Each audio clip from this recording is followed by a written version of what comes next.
லைஃபுக்கு வந்து ரொம்ப உயர்ந்த நிலையை அடைஞ்சிருவா.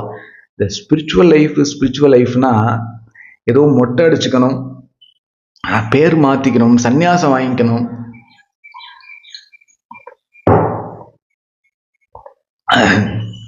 வீட்டை விட்டு வெளில போகணும், வைராக்கியம் வரணும், பற்றெல்லாம் அருகணும், காடு மலை குகையில போய் தபஸ் பண்ணணும், அப்படிலாம் நினைச்சுக்காதீங்க. அப்படி பண்றதுக்கு பேர் மட்டும்தான் ஸ்பிரிச்சுவல் லைஃப் நினைச்சுக்க வேண்டாம். அப்படியெல்லாம் போற மகாத்மாக்கள், மகனீயர்கள், உத்தம சாதகால் என்னைக்கும் நம்ம பாரத தேசத்துல இருக்கா.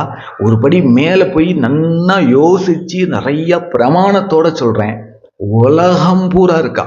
என்னதான் பாரத தேசம் பக்தி சகாயம் ஞான சகாயமான க்ஷேத்திரம் அப்படின்னு சொன்ன போதிலும் சாதகால் உண்மையான கிருஷ்ணதாகம் கிருஷ்ண விரகமுடையவா உலகம் பூரா இருக்கா.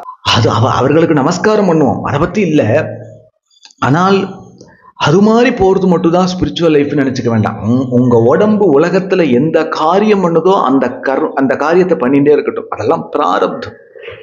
அது என்ன காரியமோ அதெல்லாம் பண்ணிட்டே இருக்கட்டும். உடம்பு சமையலையில வேலை பார்க்குற ஒரு பிராரப்தமா அதை பண்ணட்டும், இல்லை ஆஃபீஸ் ஒர்க்கா அதை பண்ணட்டும், இல்லை நைட்டு ஷிஃப்ட்டு, இல்லை ஒரு கார் ஓட்டுறது, மரம் வெட்டுறது, இன்னும் நிறைய கர்மாக்கள்லாம் இருக்கு. அதெல்லாம் உடம்பு உலகத்துல என்ன பண்றதோ பண்ணட்டும். அதை எதையுமே மாற்றக்கூடாது, நாமளாம் மாற்றக்கூடாது. அதை மாத்திட்டு நான் காட்டுக்கு போறேன்னு அறகுற வைராக்கியத்துல கிளம்பணும்னா ஆபத்து. நம்மளை ஈஸ்வரன் எங்க வச்சிருக்கானோ அங்கதான் நாம கிருஷ்ண பக்தியை சம்பாதிக்கிறதுக்கு, ஞானத்தை அடையறதுக்கு உண்டான பீஜம் இருக்கு, விதை இருக்கு. நாமளா வீட்டை விட்டு கிளம்பக்கூடாது. அப்படி கிளம்பினாதான் ஆன்மீகம் நினைச்சுக்க கூடாது.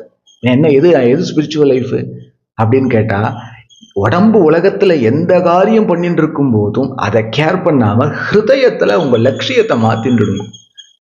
என்ன மாத்திக்கிறதுன்னா, போரும் இந்த சம்சார லைஃப், இனி எனக்கு கிருஷ்ண பக்தி தான் வேணும், கிருஷ்ண சரணம் தான் வேணும் அப்படின்னு உங்க ஹிருதயத்துல உண்மையா ஒரிஜினலா ஆழமா இப்படி ஒரு ஆசையை விதைச்சிடுங்க.